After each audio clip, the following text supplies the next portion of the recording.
Aurimas Didžbalis viena iš didžiausių Lietuvos sunkiosios atletikos vilčių, kurį užaugo sunkia atlečių kalvę tituluojamoje Klaipėdoje. Sportininkas šiais metais tapo pirmuoju lietuviu iškovojusiu pasaulio jaunimo čempionato auksą. Aurimas jau šiais metais ruošiasi startui ir kartu su suaugusiais. Negana to tikisi neblogų rezultatų.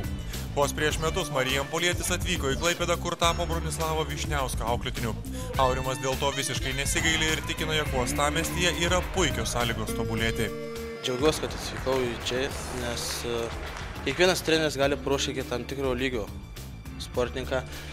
Marijampolėje to negalėjau aukščiau kilti, nes trūko ir įrangos ir ta prasme čia yra aukščiau viskas ir džiaugiuosi, kad čia atvykau ir tikrai treneriai galiu įvertinti 10 balų, kiek maksimaliai galima, nes čia matot viskas yra pažangiau ir sporto centras vis dėlto yra olimpinis rinktinės vyriausiasis treneris.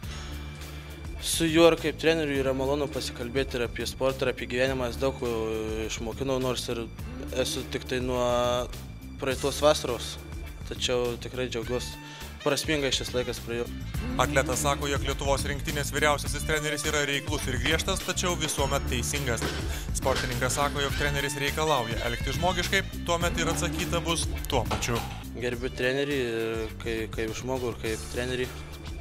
Tikrai yra nuostabus žmogus ir truputį yra griežtas, bet ta prasme, kad ant tavęs teisingai pasielgtus, su juo reikia taip pat elgtis, kaip norėtum, jog su tavimi elgtųsi. Turkijoje rugsėjį vyksiančiame pasaulio čempionate Aurimui Didžbaliui bus pirmasis išbandymas kartu su suaugusiais. Aurimas tikisi padėti šalies rinktinės lyderiui Ramūnui Vyšniauskui į Lietuvą parvežti pasaulio čempionato medalius. Vilčių tam yra. Aurimas Didžbalis pasaulio čempionate pademonstravęs geriausią savo rezultatą, gali tikėtis patekti į prizininkų trejetuką.